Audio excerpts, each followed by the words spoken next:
अन्य मुद्दानी हवे बात करें तो ई कॉमर्स प्लेटफॉर्म परथी A1 અને A2 પ્રોટીન યુક્ત દૂધ, ઘી, માખણ અને દહીં જેવા ઉત્પાદનો વેચવાનું બંધ કરી દેવાનો આદેશ food safety standard authority of ઇન્ડિયાએ કર્યો।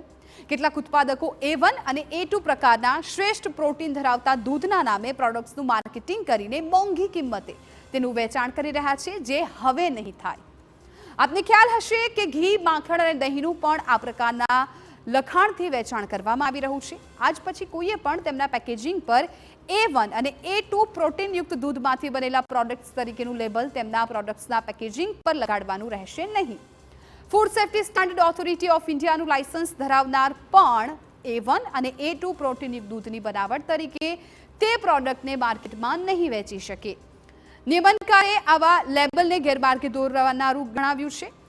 FSSAIએ કહ્યું છે કે આ દાવાઓ food safety and standard act 2006 અનુસાર નથી। A1 અને A2 દૂધમાં બીટા કેસીન પ્રોટીન બંધારણ અલગ અલગ હોય છે, જે ગાયની જાતિના આધારે બદલાય છે। નિયમનકારે આ સૂચનાનું ચુસ્તપણે પાલન કરવાનો આગ્રહ રાખ્યો હતો। ઓર્ડરનું સ્વાગત કરતા ઇન્ડિયન ડેરી એસોસિએશનના પ્રમુખ RS સોઢીએ કહ્યું કે FSSAI ઓર્ડર યોગ્ય દિશામાં એક પગલું છે। તેમણે કહ્યું કે A1 અને A2 એ માર્કેટિંગને ધ્યાનમાં રાખીને બનાવવામાં આવેલી કેટેગરી છે। તે મહત્વનું છે કે અમે ખોટા દાવાઓને દૂર કરીએ, જે ગ્રાહકોને ખોટી માહિતી આપી શકે છે।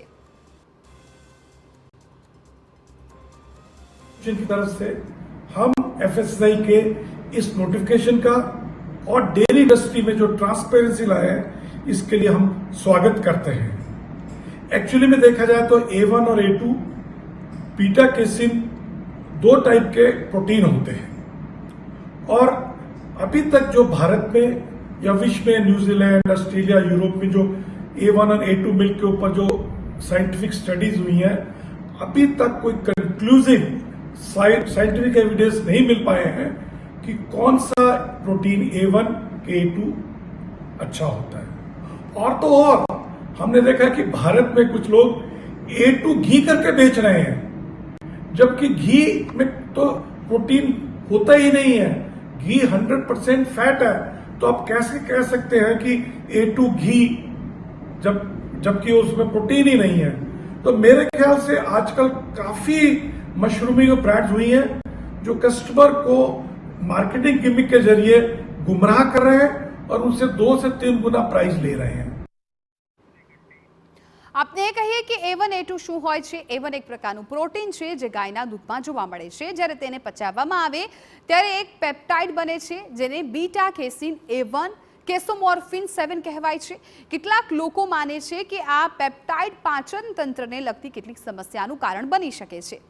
આ સિવાય A2 પણ એક પ્રકારનું પ્રોટીન છે, જે માત્ર ગાયના દૂધમાં જોવા મળે છે। A1 અને A2 બંને દૂધમાં બીટા કેસીન પ્રોટીનનું બંધારણ અલગ અલગ છે।